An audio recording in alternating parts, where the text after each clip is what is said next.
बसपा की जो हमारी जिला टीम है वही लोग भी गए हैं। तो ऐसे तरीके से दबाव बना करके मिलने से क्या रोक लोगे आप लोग? ऐसे तो नहीं होगा। अब कोई अगर जा रहा है सांत्वना देने, अरे भाई तुम तो मतलब क्रूर हो, अन्याय अत्याचारी हो कि भाई मुक्का भी मारते हो, मर्डर भी करते हो और आंखों से आंसू भी नहीं गिरने देते हो। क्या विचित्र! अगर कहीं इस देश में जिस नाम पर आप लोगों ने ये अपराध फैला रखा है, इस तरह का माहौल बना रखा है, भगवान भगवान, तो कहीं भगवान देख रहा हो तो तुमको भी समूल नष्ट कर दे। अगर कहीं कोई भगवान है, मेरी निगाह में भगवान नहीं है। मेरी निगाह में भगवान केवल मात्र सत्ता है कि जब हम सत्ता हासिल कर लेंगे तब हम आपको माकूल मानवतावादी जवाब देंगे, इंसानियत का।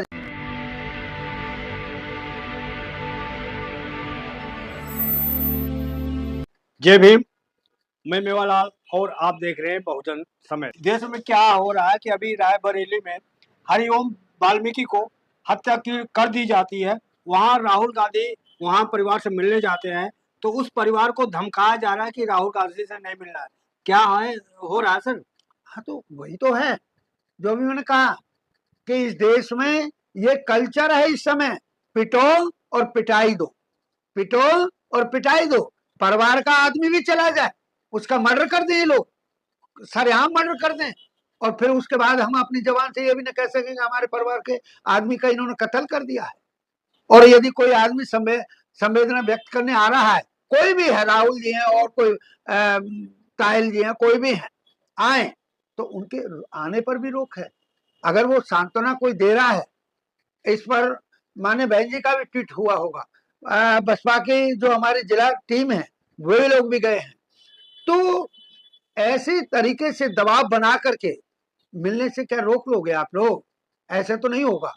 अब कोई अगर जा रहा है सांत्वना देने, अरे भाई तुम तो मतलब क्रूर हो, अन्याय अत्याचारी हो कि भाई मुक्का भी मारते हो, मर्डर भी करते हो और आंखों से आंसू भी नहीं गिरने देते हो। क्या विचित्र! अगर कहीं इस देश में जिस नाम पर आप लोगों ने ये अपराध फैला रखा है, इस तरह का माहौल बना रखा है, भगवान भगवान, तो कहीं भगवान देख रहा हो तो तुमको भी समूल नष्ट कर दे। अगर कहीं कोई भगवान है, मेरी निगाह में भगवान नहीं है। मेरी निगाह में भगवान केवल मात्र सत्ता है कि जब हम सत्ता हासिल कर लेंगे तब हम आपको माकूल मानवतावादी जवाब देंगे, इंसानियत का जवाब सर देंगे। मैं आपसे जानना चाह रहा हूँ कि राकेश किशोर जो बोले थे कि मैं सनातन के खिलाफ, सीजीआई ने बोला आहत हुआ, और अनिल मिश्रा भी सनातन की बात है, दोनों में क्या है समानता? कुछ दिन में पहले ये बोले फिर वो आ गए बीच में। अरे भाई वो जो अभी आप नाम ले रहे हो राकेश, हाँ, राकेश किशोर। राकेश किशोर, वो भी पंडित है। नहीं, पहले तो दलित कहा जा रहा था। अनिल मिश्रा वो बचाव का वो ओढ़ना चाहता था, चादर चादर ओढ़नी चाहता था कि मैं ऐसे बच जाऊंगा। लेकिन ये तो धन्यवाद के पात्र हैं, महान है सीजीआई, जिन्होंने कहा कि इसे छोड़ो। उसका कारण एक ही है कि जो सही मायने पीर पैगंबर जैसी हैसियत रखते हैं, सुधारवादी हैं, कल्याणकारी हैं, उनके फैसले, उनके विचार, तो वो आदमी छोटी बातों में न उलझ करके बड़े कामों को अंजाम दे देना चाहते हैं। जो इंसानियत के और काम बहुत पड़े हैं वो भी उन्हें करने हैं। जितने दिन सुप्रीम कोर्ट के रहेंगे वो ठीक है, उसके बाद भी वो, मैं तो दुआओं का फर्क होता है और वो दुआ करता हूँ और मंगल कामना करता हूँ कि वो लोग अपना, हम लोगों की भी कोई बाकी उम्र है तो वो उनको लगे और वो महान कार्यों में और लगे रहें। हम लोग तो अभी प्रयास कर रहे हैं, उस पद तक हम नहीं गए हैं। मैं भी आपकी ही कोर्ट का मैं भी एक एडवोकेट हूँ, द्वारका कोर्ट का मैं भी एक एडवोकेट हूँ, राउज एवेन्यू का मैं भी एक एडवोकेट हूँ, लेकिन हम उस पद तक नहीं हैं। आप लोग जिस पद पर हैं, आपने बिल्कुल ठीक फैसला लिया है कि इंसानियत में एक छोटे तुच्छ आदमी से क्या बहना, नालायक और कमीन आदमी से क्या भिड़ना, जिसके अंदर कोई मानवता नहीं है, वो मान सम्मान की परिभाषा नहीं जानता। तो ऐसे आदमी से बचाव करते हुए और कामों के लिए, लेकिन अनिल मिश्रा और वो दोनों के विचार मिलते हैं, वो आरएसएस के प्रोडक्ट हैं, वो इसी माहौल को इस देश में तैयार करना चाहते हैं। और जहां जहां पर भी आरएसएस के ज्यादा प्रतिनिधित्व वाले लोग, चाहे मुख्यमंत्री हैं चाहे प्रधानमंत्री हैं, वो लोग वहां वहां पर भी उनको सपोर्ट करते होंगे और सपोर्ट करते हैं, ऐसा प्रभाव भी नजर आता है। सर जी, नहीं तो बड़ा सीधा सीधा फंडा था। अभी मध्य प्रदेश के चीफ मिनिस्टर ने एक बात कह दी कि भाई 27% जो आपका आरक्षण है मैं उसे पूरा करूंगा। पूरी लॉबी आरएसएस की, पूरी बीजेपी की लॉबी हिंदू विरोधी बोलने लगा, उसको हिंदू विरोधी बोलने लगे। और इतना ही नहीं, उसको हटा करके ही शांत होंगे वो लोग।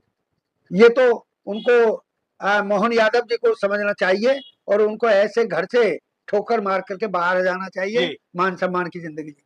आप एक एडवोकेट है, आपसे भला कौन ज्यादा समझा पाएगा। हम तो नहीं जानते कानूनी भाषा। सीजीआई ने ऐसा गलती क्या बोला जो इतना बाउंडर हो गया? देखिएगा, सीजीआई साहब ने कुछ भी गलत नहीं बोला है। उन्होंने एक बड़ा साधारण स्वभाव से ये बात कही, वो भी तब कही है जब वो बार बार उनको ऑर्डर करने के लिए मजबूर करना चाहता था कि आप ये ऑर्डर करिएगा, आप ये ऑर्डर करिएगा। मैं विष्णु भगवान का भक्त हूं और विष्णु भगवान के उधर मूर्ति खंडित है। भाई जब खंडित हुई थी तब तुम्हारे बाप दादे कहां गए थे? मुसलमानों से तो तुमने खंडित करवा ली। जो मुस्लिम राजा थे, तुम्हारी ब्राह्मणिकल सोच के राजा थे, वो अपने स्वार्थ के लिए उन्होंने किया। तब तुम कहां थे? आज का मुसलमान तो ऐसा नहीं है।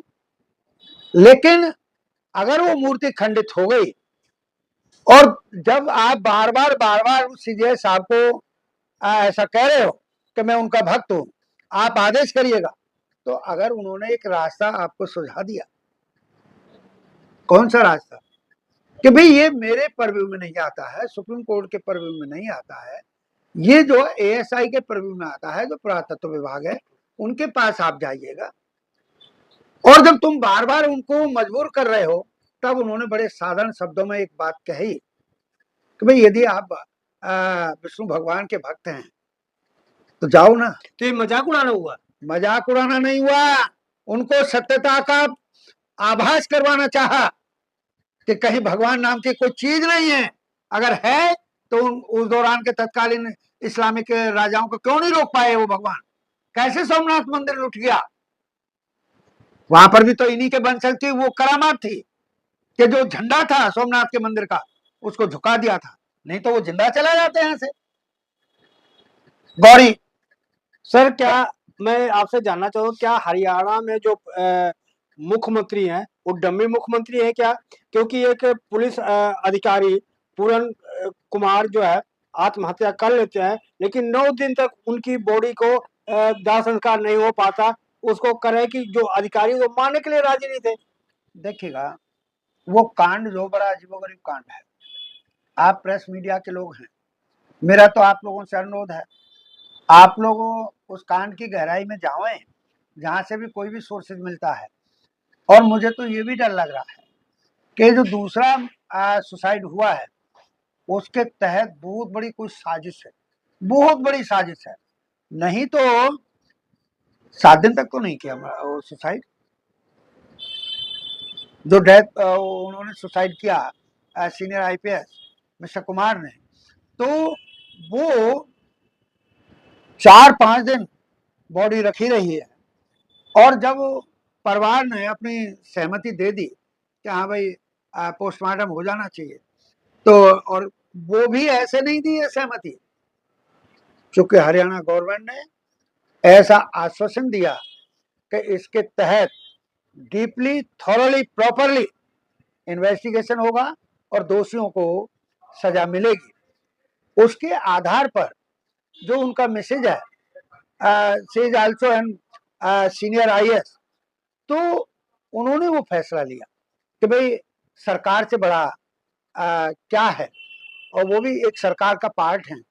तो वहां ये मान करके कि वास्तव में जब इन्होंने विश्वास दिलाया है तो उस विश्वास पर ये खरे उतरेंगे, तो तब उन्होंने परिवार की स्वीकृति दे दी कि पोस्टमार्टम हो जाए। पोस्टमार्टम हो गया, उनका दाह संस्कार हो गया। जब भाई सारा कुछ हो गया, फिर सुसाइड करने का कौन सा कारण ऐसा बनता है? इसका मतलब हुआ कि या तो जिनके नाम उसमें एफआईआर में है, जो मिस्टर कुमार के परिवार ने किया है, सीनियर आईपीएस ने किया के परिवार ने किया है, तो उन अफसरान ने इस आदमी पर दबाव बनाया हो, इस बात का दबाव बनाया हो कि तुझे ये बात कहनी है, अन्यथा तो 7 दिन और 9-10 दिन बाद तो कोई मतलब नहीं बनता है। सर इसको अधिकारी वो खत्म हो गए, अब उनके परिवार के ऊपर एफआईआर दर्ज हो गया सर। एफआईआर दर्ज तो हो सकती है और हो भी गई है, लेकिन एफआईआर होने के बाद एफआईआर में फर्स्ट इंफॉर्मेशन रिपोर्ट, पहली सूचना पुलिस को मिल गई। अब पुलिस डिपार्टमेंट का कार्य शुरू हो जाता है, वो उसमें इन्वेस्टिगेट करेगी। भाई उस आईएएस ने जो उनका मैसेज है मिस्टर कुमार के, क्या उसने उनको कैसे मजबूर किया? वो कहता रहे आदमी कि इसमें जो है इन्होंने जो मतलब आर्थिक अपराध किए हैं, ये जो मतलब घूसखोरी करता था, ये रिश्वत लेता था, इतने पैसे कहाँ से आ गए? अरे एक शब्द निकला जा रहा था मेरे मुंह से कि अरे ललुआ, उसकी 2-3 पीढ़ी सत्ता में रही हैं। जिन परिवारों के ये हैं जो आईएएस हैं, उनके परिवार वाले लोग, तेरा जब जन्म भी नहीं हुआ होगा तब से वो लोग सत्ता में रहे हैं। तो जो सत्ता में रहे हैं, तो जब से अब तक कोई आमदनी नहीं होगी। अरे तू जिस उसका है, तेने एक प्लाट लेकर के उसको दूने में बेचा होगा ना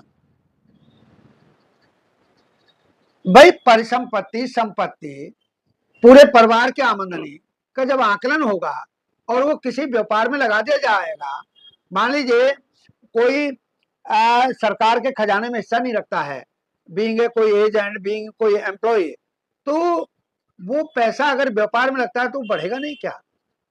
रिश्वतखोरी में मामला था तो आज तक तो अरेस्ट नहीं हुई। तुम डर की वजह से ही कर रहे हो, तुम उसके भगत सिंह के भक्त बन रहे हो। भगत सिंह को फांसी लगवाने वाले तुम्हारे जैसे लोग थे, इंडिया के ही लोग थे जिन्होंने उसके खिलाफ वकालत की है, अपोजिट के। सर वो जो आत्महत्या करेगा, मैं भगत सिंह को मानता हूँ और मैं जमींदार खानदान को। हाँ तो जमींदार, अरे ये शब्द क्यों इस्तेमाल कर रहा है कि मैं जमींदार खाना? रोब मार रहा है क्या? ये जमींदार जमींदार कह करके तो रोब मारते हैं हरियाणा में। इन्होंने सलूकाश के लोगों को एक को भी पनपने नहीं दिया जमींदार जमींदार कह करके, और बदतमीज और तू तड़ाक इनकी भाषा होती है। और इतना ही नहीं होता है, मुझे बताओ ना, अगर तुम भगत सिंह के भक्त थे तो उनके सुसाइड करने से पहले तुम कर लेते सुसाइड, तब तो नहीं किया। समाज कैसे मान लेगा कि तुम भगत सिंह का शब्द कि तुम्हारे मरने के बाद जो आत्महत्या करने की बात जो क्या करता है उसे अच्छा नहीं मानते आदमी। तो क्या आपको लग रहा है काउंटर करने के लिए ऐसा किया गया? हाँ वो स्पष्ट है, अरे भी स्पष्ट है, उस केस को दबाने के लिए। और उसने उनकी तारीफ की है, जिनका नाम है डीजीपी महोदय और एसपी रोहतक, उनकी तारीफ की है। तो इसका मतलब हुआ, मुझे यद्यपि अच्छा नहीं लग रहा है ये बात कहने में, कहीं बहुत बड़ा लोभ लालच दे दिया गया क्या? ऐसे भी होता है। सर आपसे लास्ट सवाल। सर धन्यवाद एडवोकेट साहब, आपने समय दिया, इसके लिए बहुत बहुत धन्यवाद। तो साथियों आप देख सकते हैं कि हमारी बातचीत प्रतिक्रिया में जरूर आप लिखें, और कहाँ से देख रहे हैं वो भी कमेंट में लिखें। और आपसे अपील है कि आप नए हैं तो हमारे चैनल को सब्सक्राइब कर लीजिएगा, और दूसरी बात कमेंट में जरूर लिखें और शेयर करिए, क्योंकि आपका शेयर करना, कमेंट करना ही मेरा फल है। मैं यही आपसे निवेदन है, आपसे विनती है। मैं मेवालाल, बहुजन समाज, दिल्ली।